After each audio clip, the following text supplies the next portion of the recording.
What is up, my fellow gamers? In today's video, we got our best beginner's guide for the brand new mobile game, Amikin Survival. Like and sub for more amazing game. You got this right here, my friends. This is a sleeper hit game. Let's get into it. It's a lot of fun.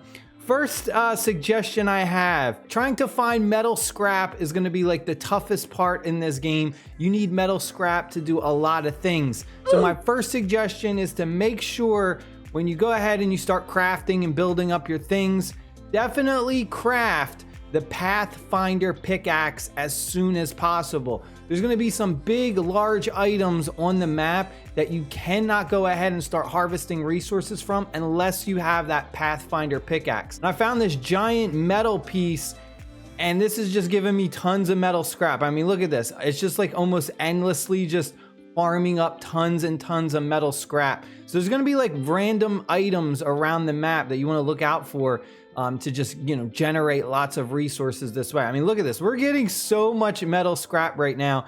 It beats wandering around the map trying to find all those little like pieces of scrap that are kind of just randomly around and you only get like 1 or 2 scraps. I mean, look at this. We're still going right now. This is ridiculous how much metal we're getting from this. The next thing is going to be, how do you feed your Amikins? How do you feed your pets?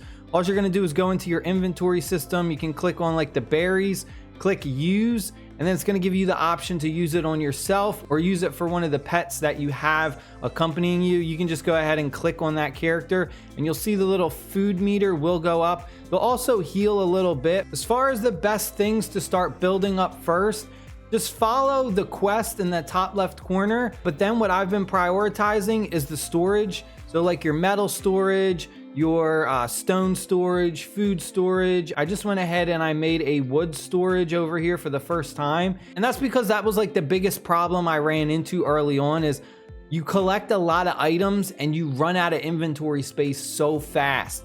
And having just like the universal storage is okay, but like there's only like 1 row and then you got to upgrade it and it takes a lot more materials and stuff like that. And it's just also a lot more easier to organize everything if you have a wood storage, a metal storage. You just go ahead, you dump all of those specific materials into that storage, and then you can just use them. You don't have to have them in your personal inventory in order for you to craft. So just immediately go through, dump all of the wood in the wood storage, the metal in the metal storage, and that way you have space on your personal backpack or your inventory. So that way when you're going out and exploring, you can pick up a lot more items. You go ahead and you click on your pet in that top right corner.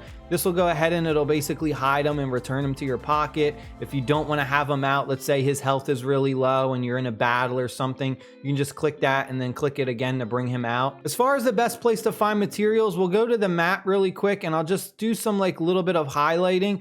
I've only really explored the first area, the Nexus tree, where you kind of start off in. I went to the Starweed Meadows a little bit for exploring, but the Starweed Meadows, they have super aggressive creatures.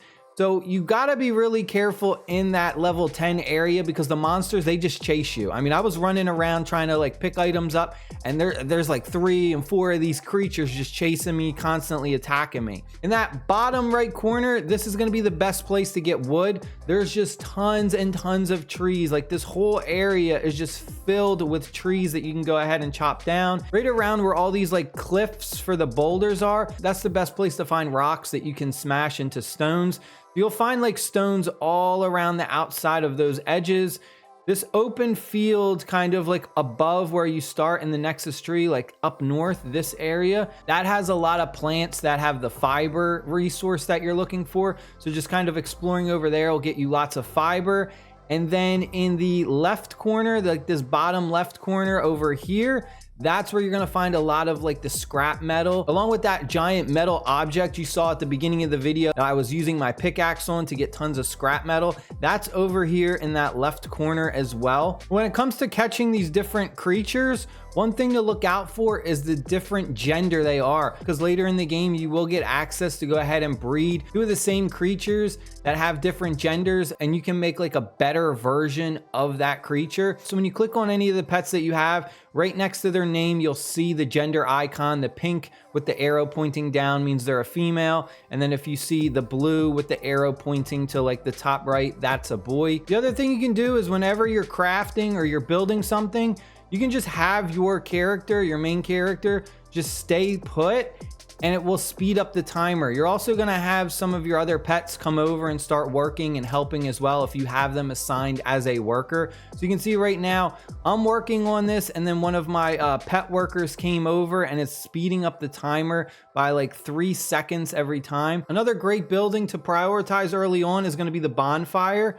Right here, it's gonna let you go ahead and convert berries into a berry drink, and you can go ahead and you can use the berry drink to then heal them instead of having to wait for their HP to kind of gradually heal up over time. If you ever want to move something or destroy it, just click on the bottom where you're going to build stuff, click on the item, and then you can click on the left icon to go ahead and move it, or you can go ahead and click on the right icon with the little hammer smashing it to go ahead and destroy it. Now, if you go into your console, you're going to notice in the top right corner, it says that the feeder is empty.